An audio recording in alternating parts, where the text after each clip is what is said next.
this here is where our little sign is going to be going. Please, nobody tell his gal that I'm doing this. I do also think I should try using a wall here, just because that there looked a little bit flat. In my concept art, this thing popped out a little bit, but there's really no way to do that, or at least no way that I can think of in Minecraft. So if I just dip the wall in next to it, does it give the same effect? It kind of does. That is actually surprising. This is my first time crafting a banner in an extremely long time. It's been so long that I genuinely don't think I would actually use a loom for it. I can't remember ever crafting one of these. It would make a very good cardboard box though, I tell you. Gosh, I'm gonna be honest, I'm completely confused. This is starting to look a lot like an R.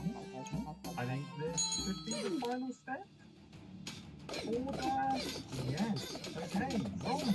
I guess technically it should be a B, but the R just makes more sense in my brain. And if anybody else, the R actually stands for redstone and not one. Alright, let's get this thing installed. I placed it in the wrong place. Can you tell I don't use banners ever?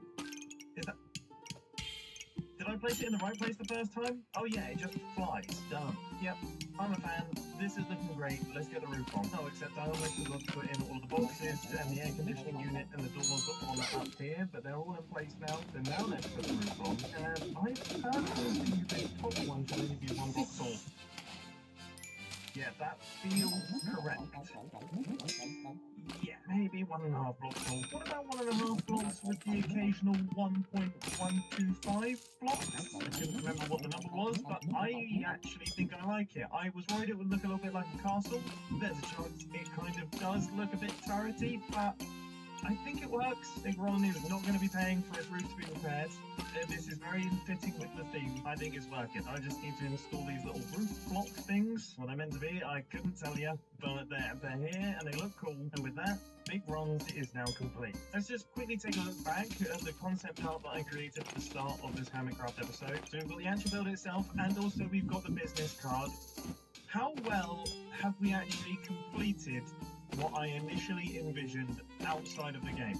This was playing without the parameters of Minecraft. I had complete freedom, wasn't thinking of block palettes and things. What have I managed to do? I would say I've actually done a pretty good job. Like, I'm really, really pleased with this.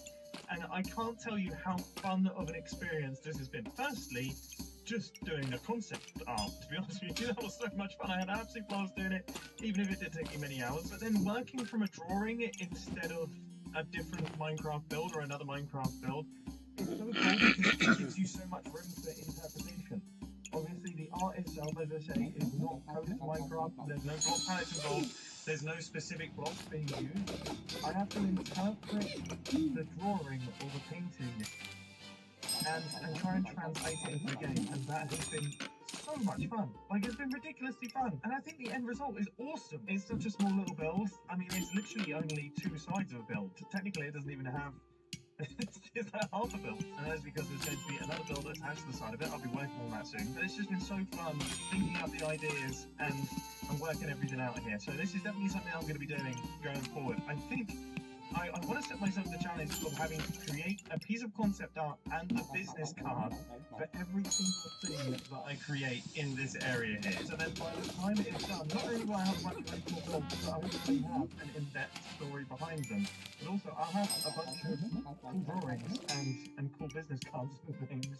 So that, I don't know, I can have them on my desktop or something. I can put them up on my wall or something, who knows. Oh, just as I was about to sign off, I realised that I actually missed a detail in the build that I absolutely love in the concept art, which is this. I'll eventually connect this line up into lampposts that will connect up all of the builds. It'll look super cool. And what's even more super cool is those of you who watch this video to the very, very end are the only ones that see this build in its final form, lamppost included. I hope you enjoy, and I'll catch you in the next one. See ya!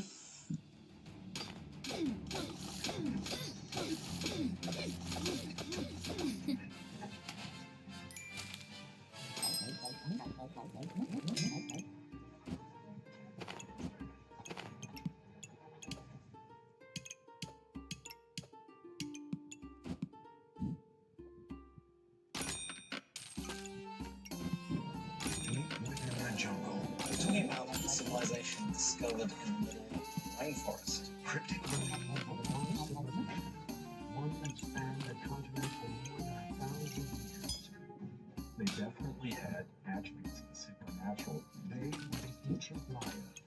Their homes, built vast cities with sky-high pyramids, were they houses and lavish plazas. They were masters of their environment. They were very resourceful, figuring out how to harness the energy created amazingly sophisticated works of art and community and sustaining a civilization for 1,500 years.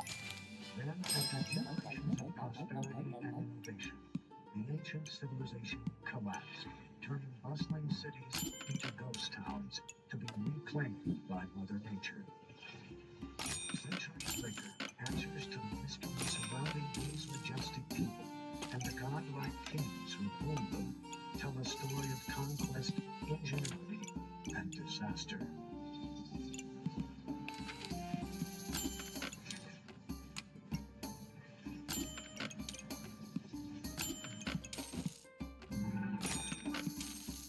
(869 AD), in the lowlands of the Guatemalan jungle, the Maya are becoming desperate. Food and clean water are dwindling.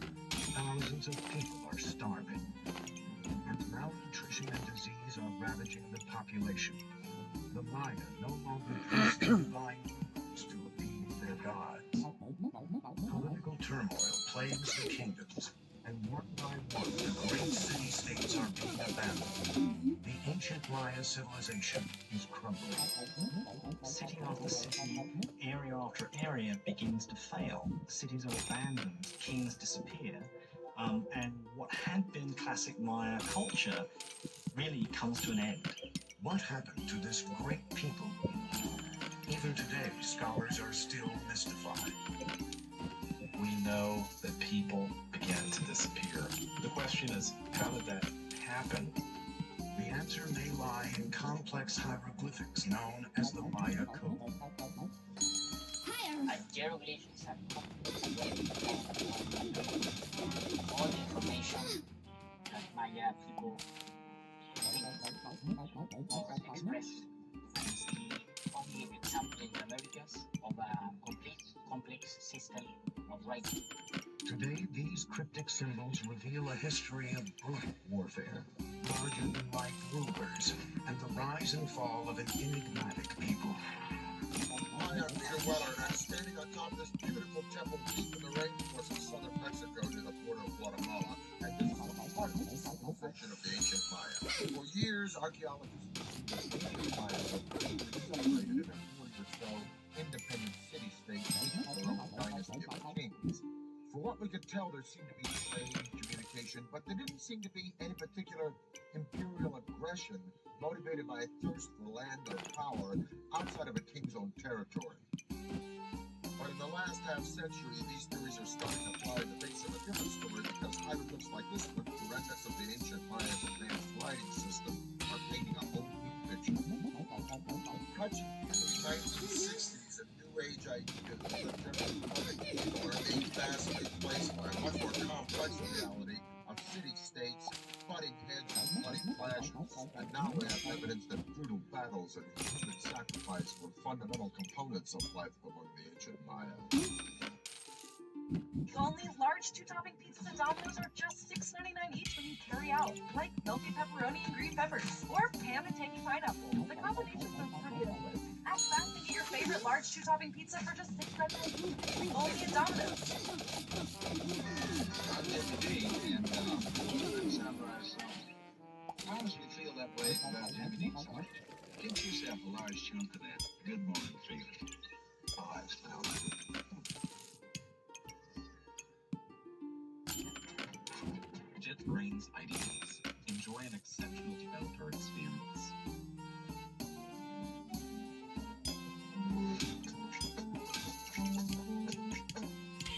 Explore Medicaid. Healthcare.gov is here for you. With the new law, 4 out of 5 customers can find a plan for $10 or less per month with financial help. Healthcare.gov is here for you. Enroll today for coverage starting the 1st of next month.